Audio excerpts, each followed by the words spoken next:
Tracy McFarlane for speaking with us today about health psychology and stress in the workplace. So what is health psychology, and why would it be important for HR practitioners and students of organizational behavior to know anything about health psychology? Right. Thanks for inviting me.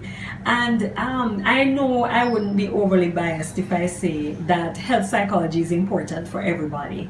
Certainly in the organization, health psychology, if you think about its very loose definition, is the application of psychology to understanding how our thoughts, feelings, and behavior are related to our physical health.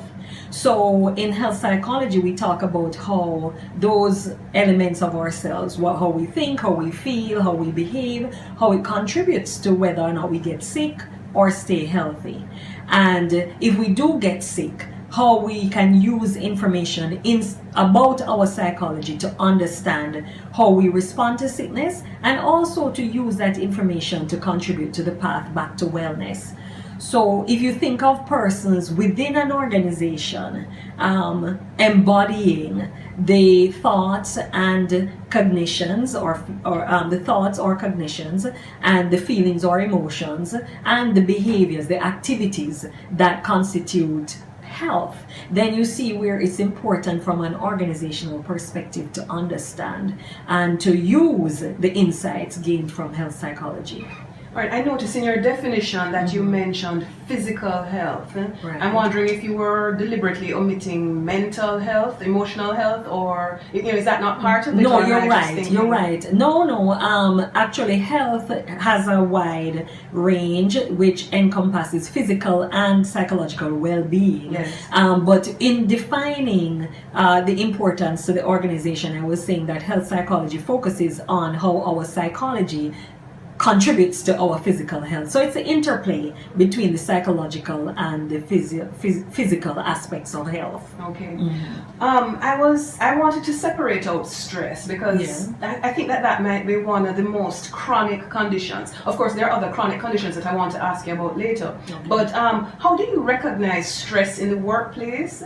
And then what are the causes and the symptoms of work-related stress? Right, that's a big one. So stress, we think of stress in a very simple way, but yet it is a very major concept and insidious. It's part of a lot of aspects of life. So if you think of stress as a person perceiving that they don't have what it takes to deal with a situation. So usually we say that stress results when we perceive a gap between the demands of a situation and our ability to cope.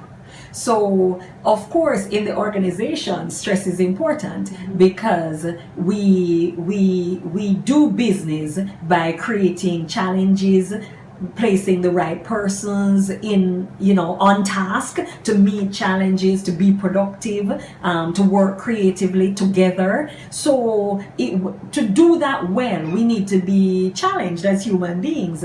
And then also sometimes the workplace and life at work does not go smoothly. So when we experience some type of harm, potential harm, a threat, or a loss, that can constitute a stressful situation for the employee.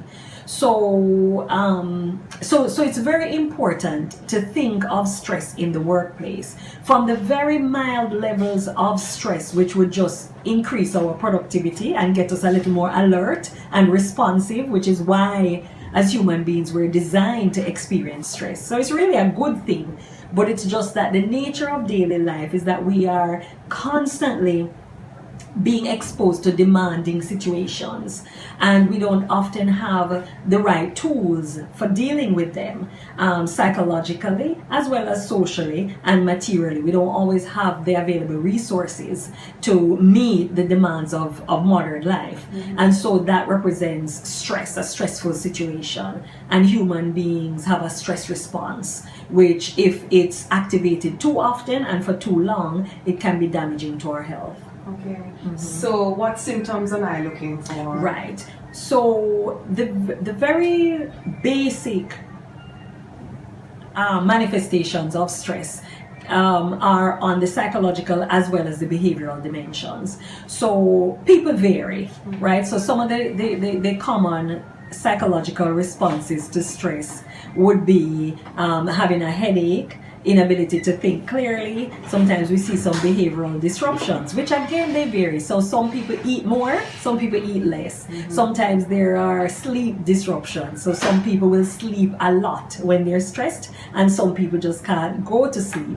So those are examples of some of the psychological and behavioral manifestations of stress. Of course, I imagine the temper tantrums in the office. Yes, behaviorally we can find people in a unable to get along, they're less cooperative, short-tempered, that type of thing. And so you imagine many people feeling stressed over too long. That can be a real barrier to a productive and happy workplace. Okay. Yes. And what would the effect of that be on the workplace? You started to talk about that, but you know anything about what the cost is? Well, yes. I mean, the costs are actually direct and indirect, right? So in a good workplace, you have provisions for healthcare.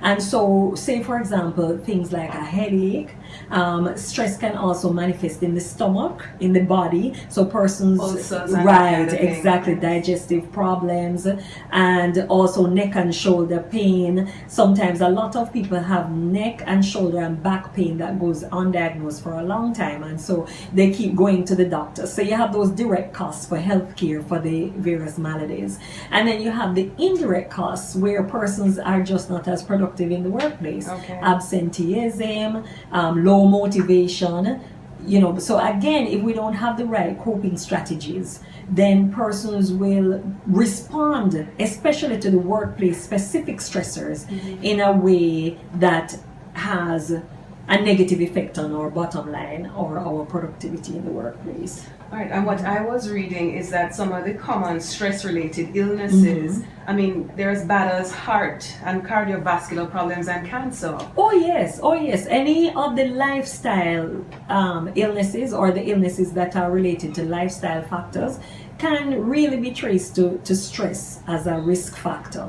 I mean, if you even think of obesity, we say that, a person's body size can't possibly have anything to do with stress. But if we think of overeating, or if we think of comfort eating, and those are usually the high fat, high salt, high sugar items.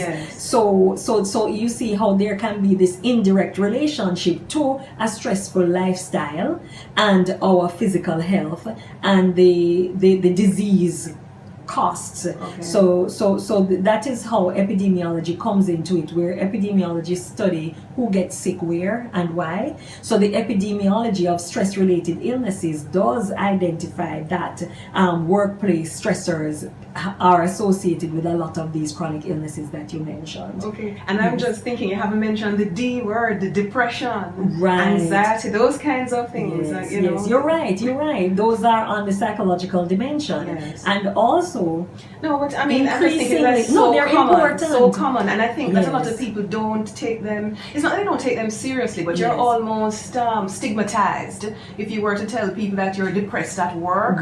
You begin to look bad at the office. Yes, and I mean, you're a less desirable employee. Exactly. It's almost, for some persons, you come to work and it's as if you have to put a face on, which should be a cheerful face and a pleasing face. Which is itself stressful, I would imagine. Yes, exactly, if you're not feeling it. But you're right. The psychological dimension is important, and that too can have direct costs for healthcare.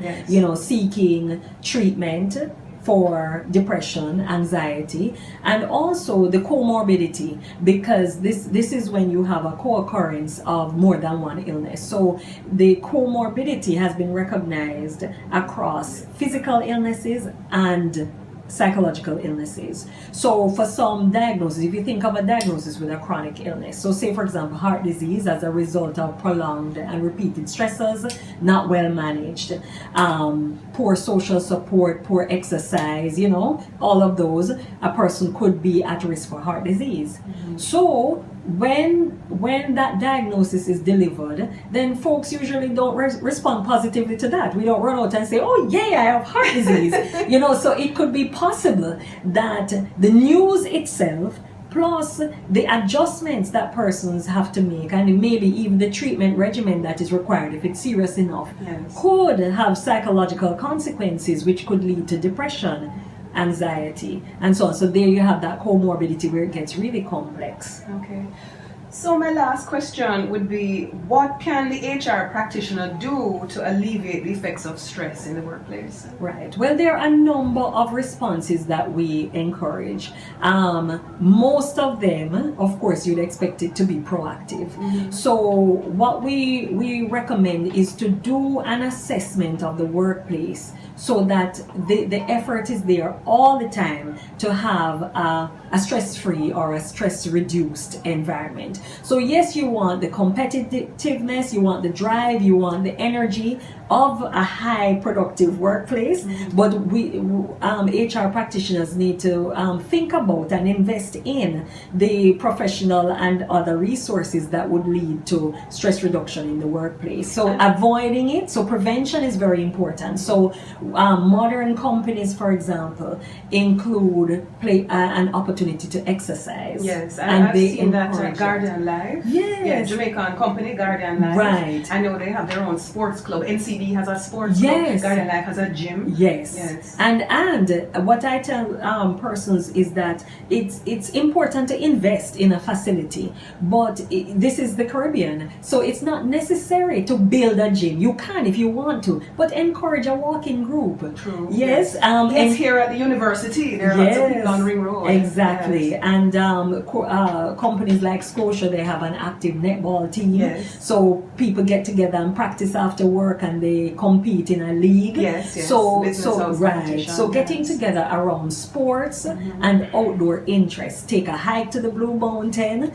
Get in the habit of going to the beach early in the morning for a quick swim or a run along the sand. I mean, this is why we're in the Caribbean. Yes. So we don't need to say we cannot exercise to relieve stress and also to just improve our cardiovascular well-being because we can't afford a gym. Yes. So that's an example of one of the things. Then we also want to encourage workplace wellness in general. Yes. So take a look at what's available in the cafeteria.